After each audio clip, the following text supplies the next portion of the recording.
Jesus, I'm exhausted. I just want to go home. Void? This is my favorite community. You should just pull right out. So I think it's front or no. Yeah. All right. Ready? Flip it or rip it. Hey everyone, welcome back to more Flesh and Bad, and today we're going to go over my RTN results. So I got first place at one of the RTNs this weekend on Zen, and I'm going to basically go over my list, go over my matchups, and then kind of just talk about the list, talk about cards that I would change, talk about cards that I like, and we'll talk about all things Zen.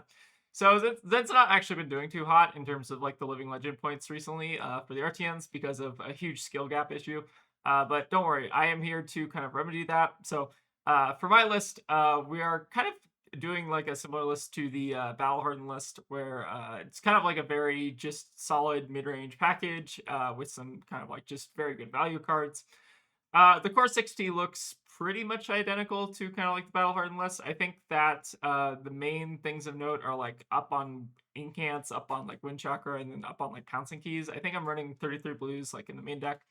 But yeah, this is kind of like the rough kind of configuration for what I like to run. This is also kind of like maybe a more aggressive package. Like I'd probably run this package into maybe like Verdance or like Viscerai or whatever, just running like 0 for 3 stuff, just so you kind of brick a lot less. But yeah, this is kind of like the default kind of just a be aggressive package. But yeah, this is a pretty good like just main board configuration. And in our sideboard, we have a very kind of like defensive configuration. So we are running, I think, 8 D-Reacts with 3 Tiger Eyes to boot. Not all these D-Reacts necessarily come in at the same time. A lot of the times I kind of like will only bring in like certain ones, like maybe I'll only bring in like Sink and Flick against like Zen, and also Tiger Eye against Zen, like cut the wax on. But you basically kind of like run these different D-Reacts into different scenarios. I think they all pretty much come in against Assassin just for a little bit more agency. But yeah, this has felt like a very solid just sideboard configuration. We're also running, I think, an extra Cosmic from the Battle Hardened list, just because I kind of needed an extra blue that wasn't playable by new, that also like didn't bone me out of banners. So Cosmic is kind of meant to kind of alleviate that. And then we have one additional Breed Anger in the sideboard. I kind of like having a second Breed Anger, especially into kind of slower decks, just because I feel like sometimes I run out of combo cards. So I kind of like just having like this one of Breed Anger in the sideboard that I can kind of like board out in more aggressive matchups. I think it's kind of worth the slot. And also lets you kind of do some fun things, like if you want to like play a Breed Anger and then play like a Levels of Enlightenment afterwards. It's pretty solid there because you can like use the one float and like pitch another blue to Levels, and it's pretty good. And then only one AB because we don't respect Kano, and that has never come back to bite me ever. So actually, I think into the RTN I participated after the RTN I won, I got Pair Brown one into the only Kano in the room. So maybe I got a little bit lucky on day 1 and then a little bit less lucky on day 2. But the results were good enough for day 1. So yeah, let's go ahead and talk about them. All right, so these are the results from the RTN that I won. And we'll kind of go through each matchup. So Syndra round 1, I think I won the die roll and basically just kind of did stupid Zen things. I think I transcended pretty frequently. So Syndra game wasn't incredibly remarkable. I think Zen has like a very, very good Syndra matchup. Like if I actually go, I think to results, let me see. Yep, so I'm sitting at roughly, I think, an 80% win rate into Syndra on this version of the list. And keep in mind, these are Talishar results, but again, I feel pretty confident in Syndra matchup, and I think you have 2 pilots of equal skill, it gets maybe a little bit closer in terms of win rate, but I do think that Zen actually has a pretty substantial edge in the Syndra matchup if you have like average RNG, like you're able to see like 1 or 2 Transcend cards. I think that basically kind of puts you at a pretty good advantage against Syndra. So yeah, feel pretty good about the Syndra matchup. For Enigma, this game was a lot closer, so I think this game came down like 1-3, and basically what happened was like I was kind of getting beat up in kind of like the early game, just like a lot of good disruption effects, a lot of good like phantasmaclasms and stuff, and I was kind of on the back foot a little bit, but eventually I was able to just hit a natty Cosmic for 20. So that kind of gave me a lot of tempo, and I was able to kind of just snowball the advantage from there. And I think I ended with like 3 health and 2 armor or something like that against like 1 health or something. So it was still like a pretty close game. I think like the Enigma matchup is not free, especially if like they see like an early mirror guy and are able to like keep it around for 2 turns. I don't think they're able to keep a mirror guy around for more than 1 turn in this matchup because I think I drew like a Sacred Art luckily. But yeah, the Enigma matchup is quite scary for me. I'm kind of glad I was able to kind of pull that one. I think it's like very close to 50-50, like maybe a little bit Zen favored, but not like overwhelmingly Zen favored like it was before. Next, we have the Zen Mirror. So Zen Mirror is weird. I think I won the die roll, got to go second, and then kind of just was able to kind of keep advantage from there. But yeah, I think this match was kind of interesting just because like the Zen Mirror is like not actually, it doesn't end in like 5 turns like the Cinder match does, right? The Zen match feels like it can kind of drag on and like people can stall out. Like you can definitely like force your opponent to brick on Zen, which is I think kind of maybe what happened at some point. I kind of forget this game a little bit. But yeah, I think we kind of had like a similar resource draw, like where one person was drawing some chi, the other person was drawing chi, so it wasn't like a complete one-sided Zen mirror. But again, the Zen going second often has a pretty decent like size advantage, and I was able to kind of capitalize on that advantage. Next, let's talk about the Jarl match. So the Jarl match was kind of interesting because they were not on Earth Jarl, which is kind of like what I've come to expect recently. Instead, they were on more of like an ice kind of Jarl, which was kind of very interesting to play against because I don't think I played against that version of Jarl since like the very early kind of like conception of Jarl. But yeah, they were able to get like some really good stuff off of me. I think they broke my traverse before I could even find a cheese, so that was very, very, very good for them. But eventually, I was able to kind of just use the rest of the chi in my deck to kind of overwhelm them and just kind of like force them to be in a blocking pattern for the rest of the game. So the Jarl match like went pretty well in my favor, and also not having to play around Oakenold as much, as well as like Plowender and like Felling, made it so that like I felt like pretty good about that matchup. Frostbites I think are a lot less impactful into Zen specifically than a lot of like the Earth stuff is. Then in round 5, I had a Cinder matchup, and I think I was able to actually win the die roll for this one as well. So I got put on second. I basically was able to like full block 12 on the first combat chain. And they passed priority to me, and like I think I took like 3 damage total. So I'm like, okay, like I blocked 12, like things are going pretty good. Then I draw into a hand that's like a blue flick flack, a red flick flack, a red wax on, and then like a cosmic or something. Or no, I think it was a wind chakra instead. So it was like 3 reacts and a wind chakra. So I'm like, I'm gonna overpitch to Kakara and then play wind chakra, pass Arsenal a react, and yeah, that was a pretty bad first turn for me, but I was still kind of able to just prevent mass triggers, which is the most important thing in the Syndrome matchup. And I was able to kind of like snowball advantage from there, which is pretty good. And then finally, my last, so basically at this point, I'm fighting for first and second seed in the final round. So I'm playing against Syndra, and I think this is a different Syndra from before. Their list I think is like pretty similar. It's just kind of like the standard redline list. But basically, I go first, and I don't see chi for like 3 or 4 turns, which kind of puts me at a pretty rough position. I think basically like the turn before I died, I was able to flip chi, but by that point, I think they had like a full grip, so I was basically put on the back foot to the point where I couldn't even really use the chi after I blocked with traverse because I was taking so much damage. Yeah, so this game I basically like transcendently lost happens. But also like going first is a little bit rough in the Cinder matchup if you kind of just like brick and don't see what you need to see, right? Yep, so moving on to top 8. So top 8, I was playing against Daniel, who's a local another Zen aficionado in the kind of Denver scene. And I basically had the die roll, so I got to go second, which again, as we know, is very, very strong into aggressive matchups. So always go second in Zen against like most aggro stuff, I think. So yeah, I was able to go second. I think I already had a chi in my opening hand, so I didn't really have to filter super hard. So I think I only blocked with 1 card, and then they passed, which is probably like correct. So they get basically 2 filtering. I get like 1 filtering, and like I'm fine not filtering because I think I just had like a blue card plus transcend. So I was pretty happy to keep that hand. And I think we had like pretty similar resources. I think my opponent had like pretty good like Sacred Art turn, just because Sacred Art's like pretty good in the mirror. But I think what kind of like maybe clinched it for me was just like I was able to use my traverse more aggressively, whereas they kind of had to take a more defensive traverse, like to block and then make his end state, which is almost like it's not bad in the mirror, but like you have to have like a very specific set of scenarios to get like max value out of Zen state, because a lot of time like Zen can ignore a decent portion of Zen state and you like kind of be fine. I think when they made Zen state, I basically like did like Tiger for 0, Tiger swipe for 5 unpreventable, and then like did knee strike or something. Like it was something like that where like they basically only got like a couple value out of Zen state as opposed to like just keeping Kasai around for the block value. So I think it maybe was just a little bit lucky for me that I was basically able to play through his end state, but yeah, I was able to kind of pretty much secure this matchup just off the back of like resolving Chase the Tail basically. And finally moving on to top four. So top four was Aurora, which I think can kind of be a little bit of a scary matchup sometimes. They were on kind of like the more arc flicker wisp combo, which I don't think is it's like okay in its end for sure if you can line it up, but it's a little bit more clunky just because it's pretty easy to block out arc lightning, especially on like lower card hands. So I think I had the die roll, so I chose to go second, and I had AB1, so they basically weren't able to push a ton of damage turn one. I was able to see Transcend like reasonably early, and just kind of like keep a D-React parked in Arsenal in case they had like Snatch or whatever.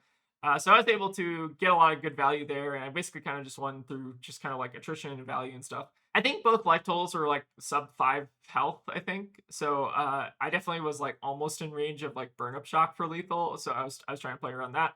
But eventually was just able to kind of chip by naturally drawing into Chi, which as we all know is pretty good. So yeah, that moves me on to the finals. So I was in top 2, and this is the same Syndra that I basically lost to in Swiss.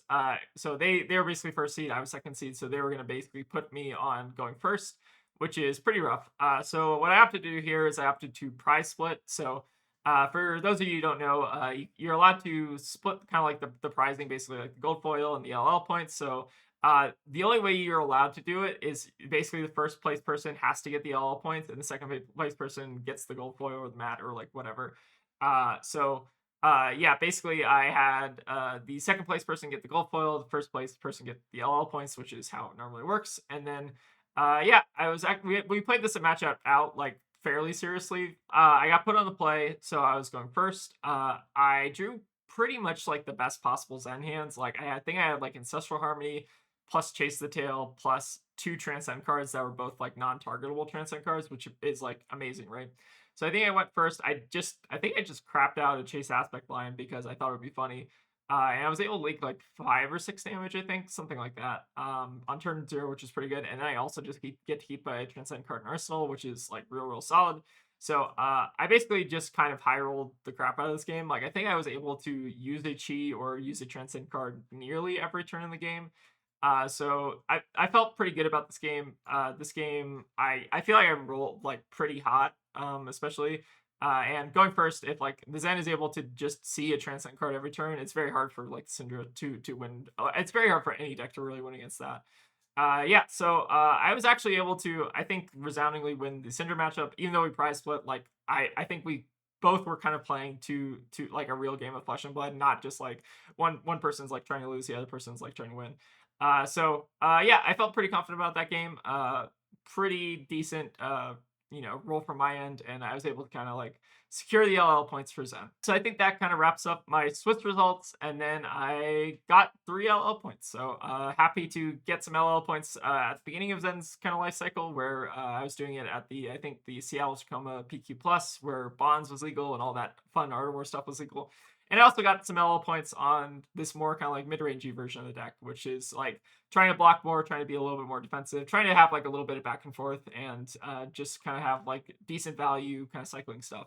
I did want to mention like one very important thing that I feel like I've been learning a lot more with Zen lately is like spacing out your Transcend cards is like super important. I think that like kind of decided me a lot of games. So I think I basically had the option a couple times to like pitch so like I think a common thing that Zens will like run into is like you'll double Transcend, right? So you'll make 2 resources and then you'll Kakara or whatever. And then you have 2 Chi in hand. And it's like, what do you want to do with those 2 Chi? Do you want to get like a 1 cost, which means you have to pitch the other Chi to put it into your deck?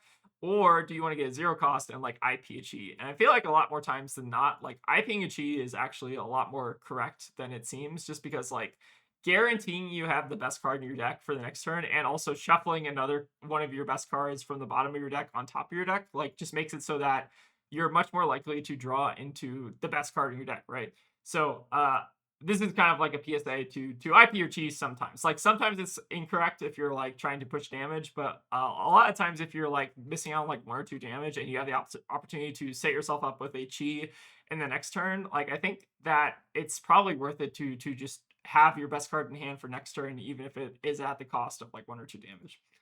Yeah, so I'm pretty happy with this list. I think there maybe are like a couple room for improvement, like maybe trimming on some of these blue stuff. The new matchup, I think I've got it kind of figured out with this specific version of the list, but it definitely feels a little bit bad sometimes. Basically, what I do is I board out like 100 Winds, Wind Chakra, Key Unleash. We leave in one Wind Chakra just for blue density, and like if they play it, they play it. It's not like it's basically like a 0 for 4, right? It's not like that bad. We're leaving in the Winds and like just some of the other blues. Like most of the blues here are not actually playable unless like they hit Sacred Art, which in my second RTN I got triple just nicked and my Sacred Art got banished, which was really bad. But yeah, this the new configuration here I think is like pretty good. I also wanted to briefly kind of talk about the Syndra matchup. So the Syndra matchup is like very D-react heavy, and we basically are able to almost deny them any mass triggers. I think on average I give Syndra like 1 to 2 mass triggers a game, unless something goes like horribly wrong with like ancestral empowerment or whatever. But in general, I make it incredibly hard for Syndra to actually get any mass value, so I'm able to basically block a ton of what they're doing, deny any card draw, and then eventually, once I see my chi, which I'm pretty likely do over the course of the game, I'm able to basically kind of like snowball that advantage. So you basically block out their on hits, and then also kind of just develop out your kind of power cards in your deck. So that's kind of like the rough game plan in Syndra. On average, I give them again 1 to 2 mass triggers, but if I'm giving a mass trigger, a lot of time I'm already winning the game anyways. Like I'm basically just giving up a card draw to have like a 5 card hand or whatever. So Cinder matchup is definitely like hard sometimes, especially if they put you on first. But I feel like it feels like pretty Zen favored, at least in my kind of limited experience. I think that's pretty much the deck. I'll post it in the description, and if you have any questions on the deck, let me know, or like why certain card choices. But basically, the core themes of this deck I think are like consistency. Like we have these harmony hunts and tiger forming cans to basically always be able to play out a 5 card hand and send a lot of good value. So the odds of like breaking with this deck are like pretty low if you actually kind of take a look at it. And we also just have like a lot of just 3 block solid combo cards, so that if we need to block out disruption, it's like not even that bad for us, right? We block 6, we send 7. Like we're basically kind of like winning that trade if we get disrupted. So those are kind of like the core themes of the deck, and I think that this list performed very solid. I'd maybe look to maybe trim on some like this more defensive package, like maybe cut a Tiger Eye or like a Sink or something. For me, like another card, but again, I don't really know how much like I want other cards in this deck. Like this package feels like very solid to me. So yeah, if you have any comments, suggestions, ideas for the deck, questions, let me know, and I'll try to address them in the comments. But yeah, I think that's pretty much my RTN recap. So happy to get 3 more LL points for Zen, especially kind of in this later iteration of the build where it's a lot more kind of mid-rangey, and I think this list is really cool. Like this hero a lot, and I'm at 8 LL points total, so I'm about almost at 1% of Zen's total LL points, which makes it kind of cool just to be a part of the history of this hero. Anyways, I think that's going to be it for me. Tegan is going to briefly kind of jump in here and talk about their Prism list, though. So if you want to kind of hear about the Prism list, stay tuned for that. Hey, so it's me, Tegan. I also did pretty well at the RTN I went to this weekend. I made it to the finals and got second place. We actually ended up splitting prizing, and I walked away with the gold foil, which I will show off here in a little bit after I go into the deck that I played. I decided to play Prism at the RTN this weekend because I thought it would be very fun to play Prism because she's got a lot of unique and complicated play patterns, what with looping and even just regular Herald Beatdown. But I also thought it would be really good into the field. There was a lot of Syndras, especially at Aurora's RTN that she won. So I thought, well, Prism's got a pretty good Syndra matchup, so like it's probably worth doing. We'll actually take a look at the deck list here.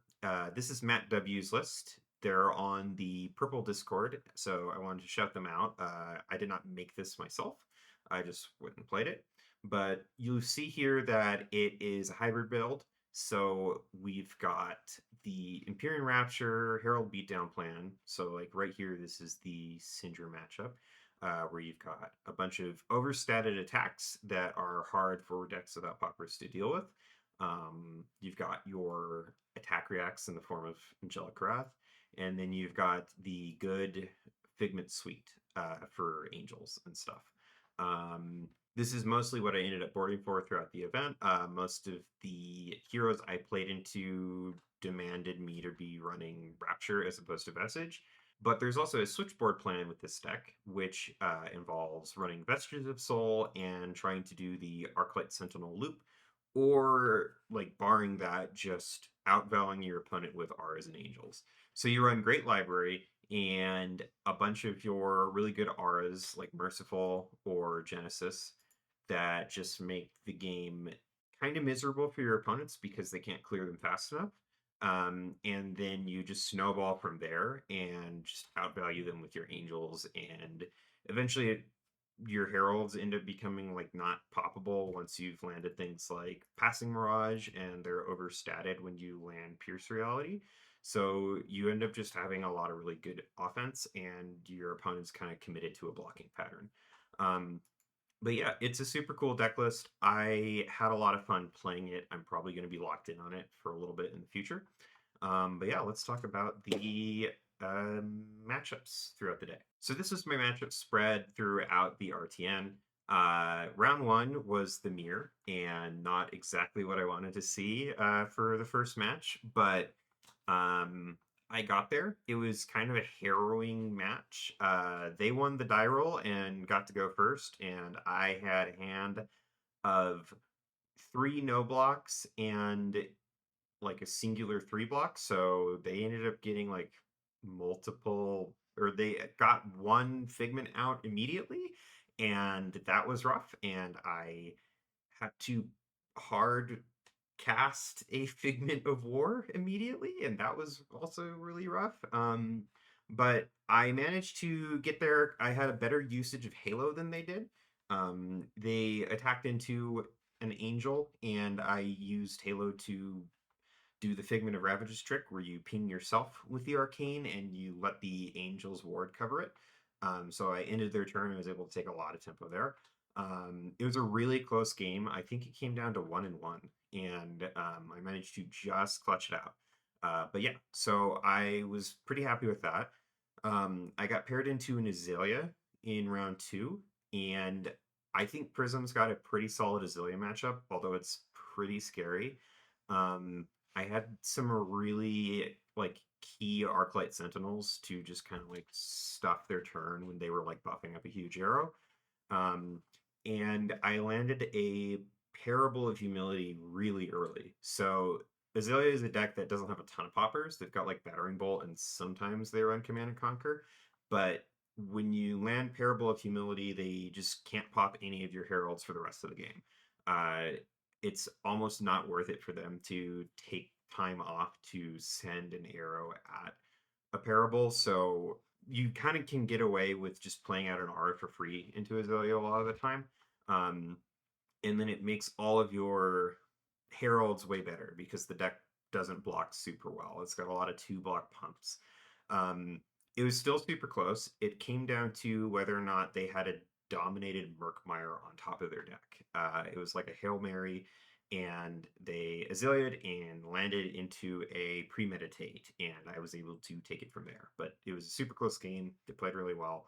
Round 3, I played into a new, and it was a very interesting new deck. They were running Crown of Providence, and they didn't have any chi in the entire deck, so no Transcends. And what was weird was I didn't de-sideboard properly, so I still had the Parables of Humility in, which you're not really supposed to run into new. And I was like, oh no, this is terrible. I can't believe I did this to myself. I've essentially just thrown this game away. But they ended up being in a blocking pattern, just trying to soul starve me. And what ended up happening was it came down to fatigue, and because I had more cards in deck than they did, they fatigued first. So I was kind of rewarded for my own ineptitude in that match. It was a cool match. They had a lot of really spicy includes in their deck. They popped one of my heralds with a Raging Onslaught red that like completely got me, and I had to like take a minute to recompose myself because I was not expecting that. But yeah, it was a really cool game. Round 4, I played into Florian, and it was pretty close until I had a really bad punt. I was on the Vestige Auraspan plan, and I felt like I had a pretty commanding lead right up until I decided that instead of flipping Figment of Protection and just making Spectral Shields, that I should flip Figment of Judgment and turn a card in their Banish Zone upside down to tick them off the Earth count. It was not worth doing that. They immediately got back up to 4 decomposed the next turn, and it had very little impact on their side of the game other than making me lose. So yeah, don't do that. There was a terrible punt. I'm probably never going to forget punting that bad. But yeah, lessons learned. Round 5, I got paired into Syndra, won the die roll. I think this is a terrible matchup for Syndra. Syndra kind of has just like a time limit for playing into Prism, where she's not going to be blocking anything until you get her down to the point where a Herald will kill her. So she needs to present as much damage as she can into you, like, quickly. And if you win the die roll, you can send these overstated attacks into her and very likely just get a Figment out and immediately, like, just start snowballing from there. This is kind of what ended up happening. I was able to starve them of mask draws throughout the game. Your Angels serve as just onboard D-reacts, and Syndra starts a lot of turns off with just like head jabs and stuff that the Heralds can eat. And if you can get Spectral Shields out, it prevents the flicks. So I felt pretty solid in this matchup. They played well, but I think that like Prism just kind of has a solid edge into Syndra. Yeah, so from there I was pretty much locked. Round 6, I got paired into an Arachne player who's playing Slip Through the Cracks. I did not play this correctly. At this point, I was exhausted. I didn't get a ton of great sleep the night before, and I had been playing Fab all day at this point. I ended up going first in them. They blocked out Heralds and had a lot of relevant disruption when it mattered, and got me to a low enough life total early on where I couldn't like just regain tempo. I kind of was into a blocking pattern, and eventually I just hit a hand of a bunch of no blocks and just had to scoop it up. But at this point, I was locked. I made it into top 8 at 7th seed. I ended up having some very good top 8 luck. Quarterfinals, I played into a different Syndra. They got to choose to go first, so they were able to present a bunch of damage early, but I blocked out their damage very well. It got to a point where I had a Pierce Reality on the board, and I was sending a Wartune Herald for 9, and they were agonizing trying to figure out how to block this like properly and still live and still send damage. And so they blocked it out to the best of their ability, but unfortunately I had a red Herald in Arsenal, so that came in for 7, and that pretty much just closed the game out. They had to give me all of their armor, like the remaining like 2 cards in hand, and I had the tempo at that point to the point where like it kind of was just like a done deal. In the semis, I played against Victor, and I did the Aura plan. I tried to loop them, but I am kind of dumb and messed up the loop early on. Flipped Avalon way too early, and like lost Soraya, but I ended up just outvaluing them by just having a bunch of auras and having angels out anyway that managed to like just stick around. They took a ton of pings off of my mercifuls, and I ended up getting library out, and they couldn't destroy it. So I like it eventually just snowballed to the point where they didn't have anything. It was a really close game. At this point, I was definitely like mentally fatigued, so there was a lot of really suspect decisions. I'm sure you can ask Aurora what some of those were. At this point, I don't remember. Oh, there's some suspect shit. What was the worst of my playing Victor? So yeah, the Victor game was wild because you kind of like went for like the loop like a little too early. Like you just barely didn't have enough resources to start doing it. You had all like the rebirth and the soul and stuff, but you didn't have like the mana basically to do everything you needed to do. So you double flipped, you flipped Rebirth, you flipped Soraya, and then you put ALS on top, but then you basically had exposed your Soraya and your Rebirth so that they could kill either one of them next turn.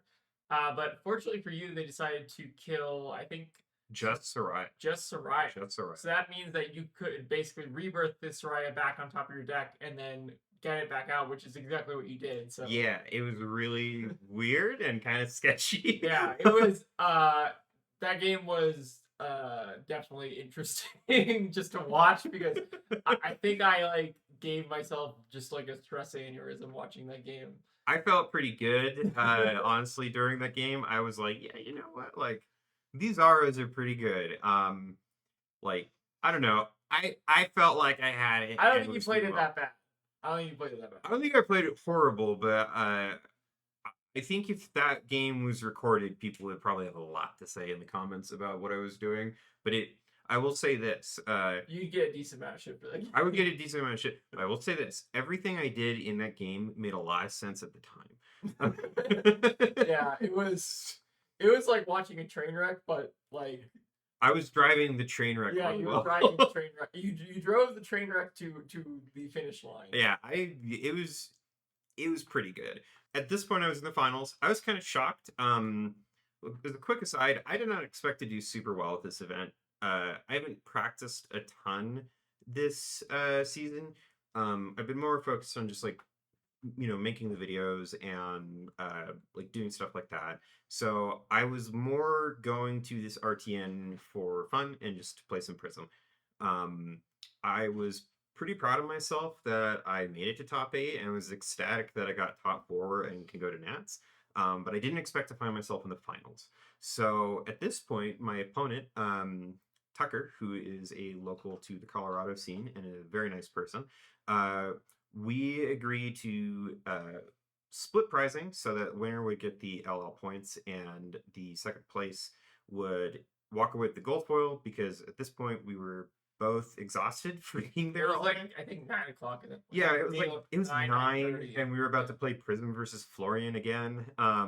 So And that matchup is not free. no, it's not. It's a hard matchup. And we both were like, you know what? Like we would be happy getting one or the other. So we still tried our best to win. And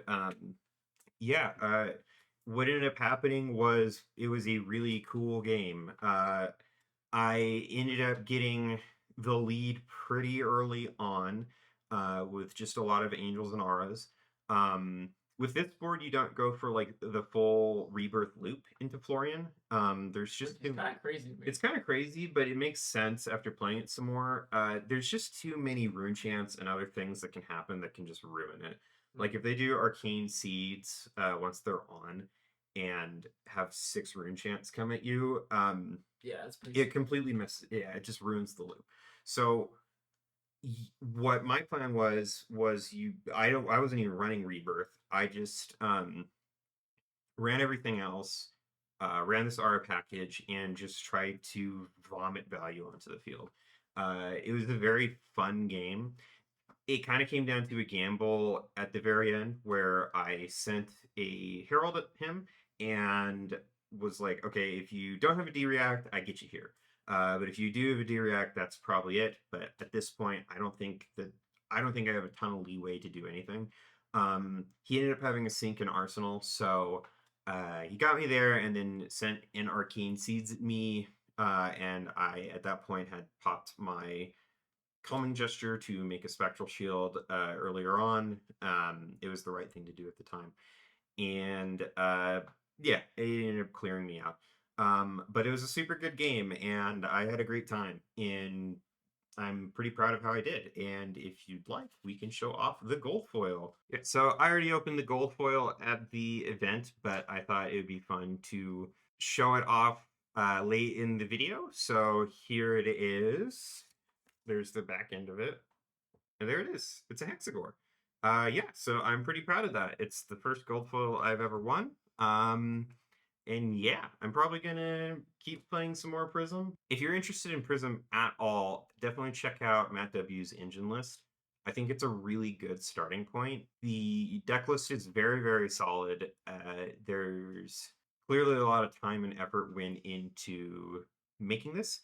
And this version also has matchup notes, which is a pretty big deal. A lot of deck lists I've seen don't just have matchup notes ready to go. But yeah, I think this list was great. I had a lot of fun. Prism's a ton of fun, and yeah, that was my RTN. So I think that's going to probably wrap up our deck techs for today. So Tegan got second at their RTN. I got first at the other RTN that we went to. And yeah, I'm pretty happy with my results. Tegan's pretty happy with theirs. We're both pretty excited to be going to Nats, which is going to be really cool. And yeah, happy to also kind of just be a part of Zen's history. And Tegan obviously is pretty happy about the gold foil as well, even though it's Axigor. We'll allow it. I think we're going to wrap it up there for today. So thank y'all for watching. If you end up seeing us at Nats, feel free to come and say hi. And yeah, we'll see y'all next time. And a special thank you to all the folks who decided it would be a good idea to give us $2 on Patreon. We really appreciate the support, but it's obviously never required.